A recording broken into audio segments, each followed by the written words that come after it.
안녕하세요. 네, 토요일이죠.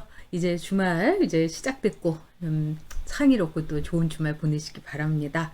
네, 오늘 주제는요, 여러분들이 굉장히 걱정하고 계신 것 같아요.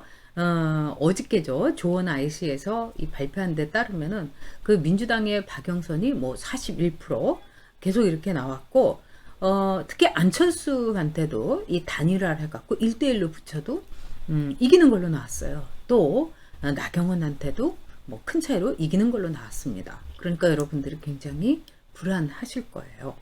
근데 저는 여러분들에게 말씀드리는 게 조금도 불안해하실 필요 없다. 저는 오히려요, 박영선이라는 한 정치인이 여기까지 참 온 것도 운이 굉장히 좋게 왔다. 이렇게 생각을 합니다. 그리고 이 서울시장에 박영선이 나와서 저렇게 뭐 치어리더 역할을 해주건 뭐 바람잡이 역할을 해주건 또는 이 여당의 일종의 지원이나 프레임 속에서 상당히 새몰이 이건 할 수 있다고 생각을 해요. 왜 그러냐? 이 서울은요, 제가 여러 번 말씀드렸지만은 민주당 지형이 굉장히 우세한 지역입니다. 일단 서울은 이제 전국 각지에서 올라온 사람들이 많고 또 호남 인구의 비중이 굉장히 많은 곳이고요.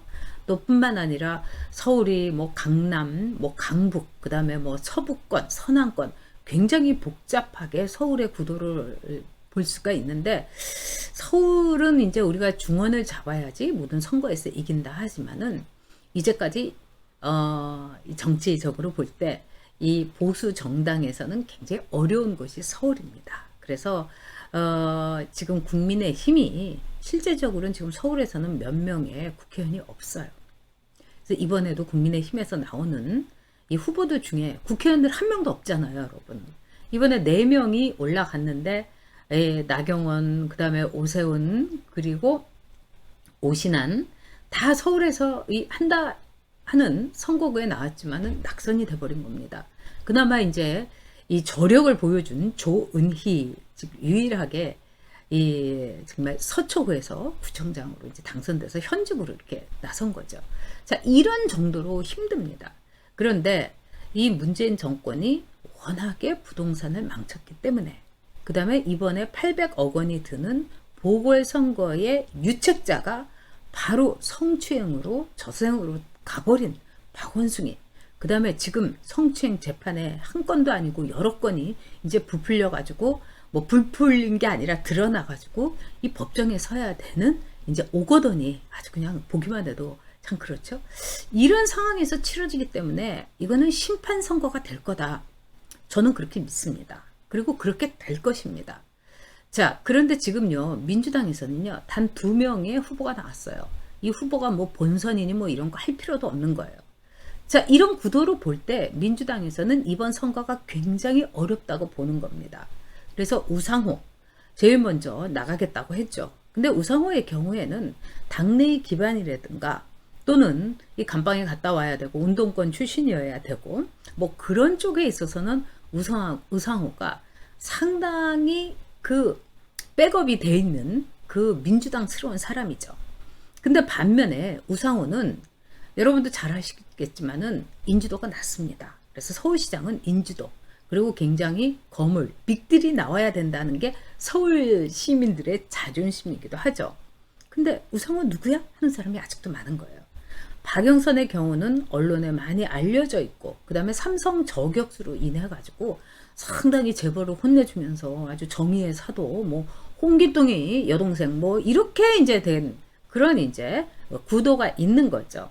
그리고 이제 박영선은 현직 장관이었고 상당히 인지도가 있고 그래서 박영선과 이제 우상호의 이 구도지만은 많은 사람들이 결국은 박영선으로 후보가 정해지지 않겠는가 이렇게 보고 있는 거예요.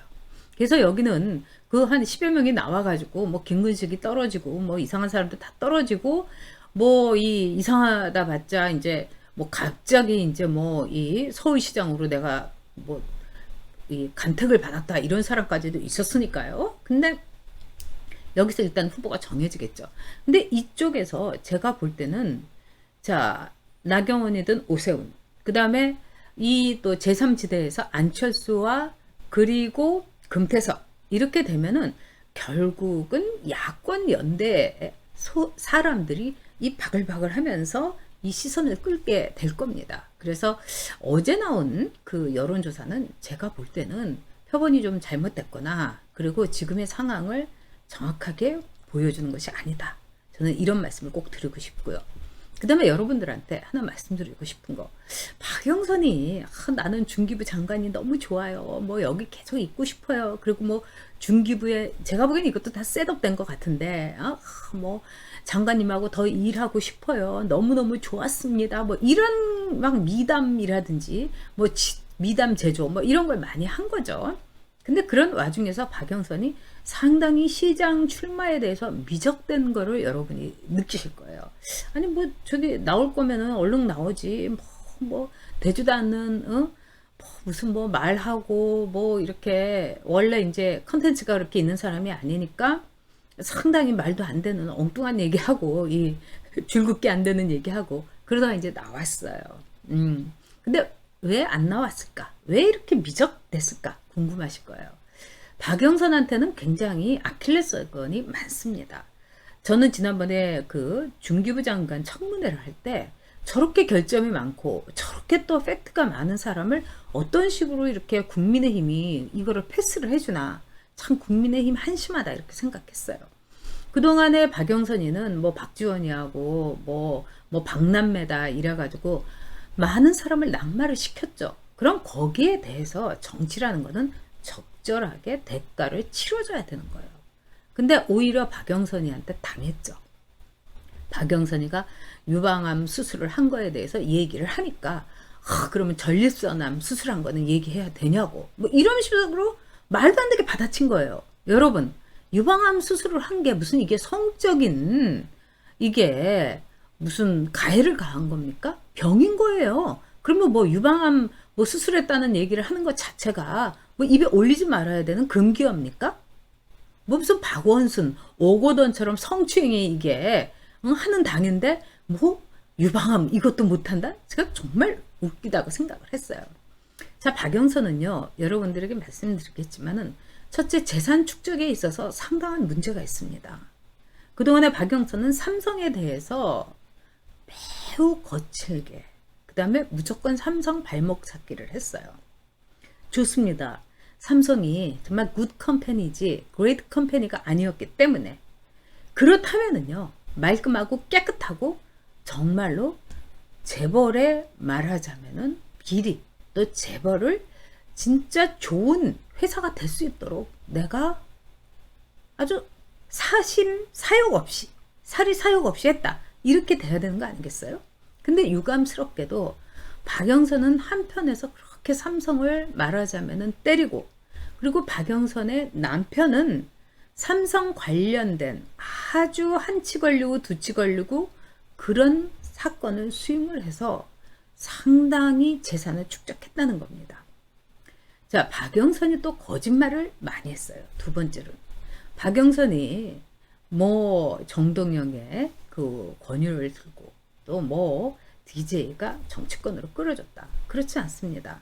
박영선이 정치권으로 들어온 거는 지금의 현재 남편이 모 다국적 기업에 있었는데 뇌물을 어디다가 매긴 거예요. 그게 이제 드러나가지고 엄청나게 큰 뉴스가 됐습니다. 그런데 MBC에서 박영선이 그 뉴스를 빼달라고 한 거예요. 그런데 MBC에서 뭐 인심을 많이 잃었나 봅니다. 오히려 더 헤드라인으로 내니까 막 펑펑 울면서 사표를 낸 거예요.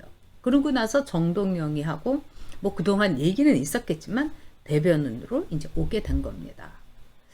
자, 이런 와중에서의 뭐 박영선의 거짓말이라는 거, 뭐 여러분도 아시다시피 지난 청문회에서 학력 문제도 굉장히 심상치 않습니다. 박영선은 대구를 가지고 상명여대 체육학과를 들어갔어요. 그리고 아버지가 그 당시에 경희대학교의 행정직원으로 있어갖고 뭐 아버지가 뭐 이번에 편입을 뭐 모집을 한다더라 뭐 이렇게 해줬는지 모르겠으나 상명여대 체육학과에서 경희대 지리학과로 편입이 됐습니다. 그런데 박영선이 지난번 청문회에서 자기의 학력사항을 얘기했을 때 경희대 졸업이라고도 하지 않았어요. 정말 이상하지 않습니까? 자, 그런 점에서 이번에 박영선이 서울시장에 출마를 할 때 이 모든 점에 대해서는 국민의힘에 또 제3지대에서 안철수가 되든 국민의힘에 누가 되든지 단일 후보가 되면은 이 문제에 대해서는 깔끔하게 정리를 해 버려야 됩니다. 박영선이 말하자면 내로남불에 조국 못지않을 수 있는 거죠. 자기는 한편으로는 막 삼성의 뺨을 때리면서 한편으로 남편은 이 삼성의 이 중요하고 돈이 되는 이 사건을 수임하고, 이거는 있을 수 없는 일이고 정말로 양심이 있다면 해서는 안 될 일인 거죠.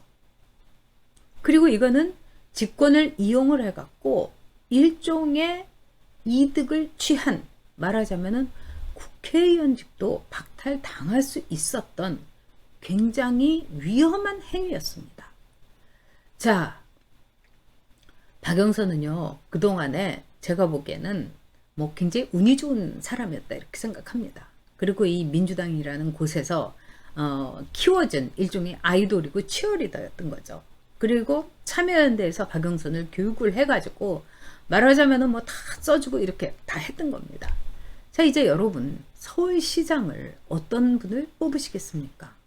서울은요, 세계적으로 굉장히 뛰어난 서울이라는 브랜드를 갖고 있는 메가 도시입니다.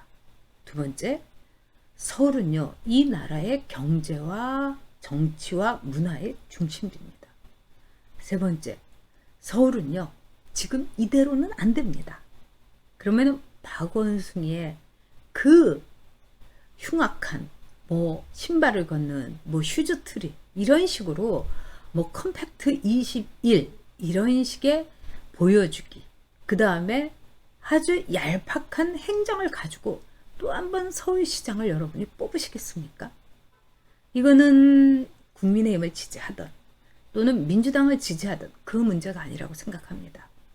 행정은 능력입니다. 행정은 콘텐츠입니다.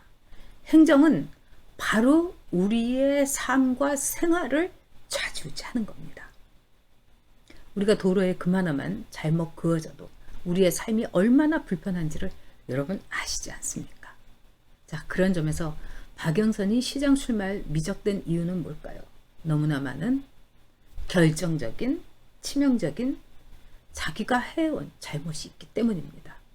이제 우리 서울 시민으로서, 대한민국 국민으로서 올바르고 냉정하고 이성적인 선택을 해야 될 때가 왔습니다. 네, 내일은 여러분 황교안에 대해서 여러분하고 이야기해 보겠습니다. 감사합니다.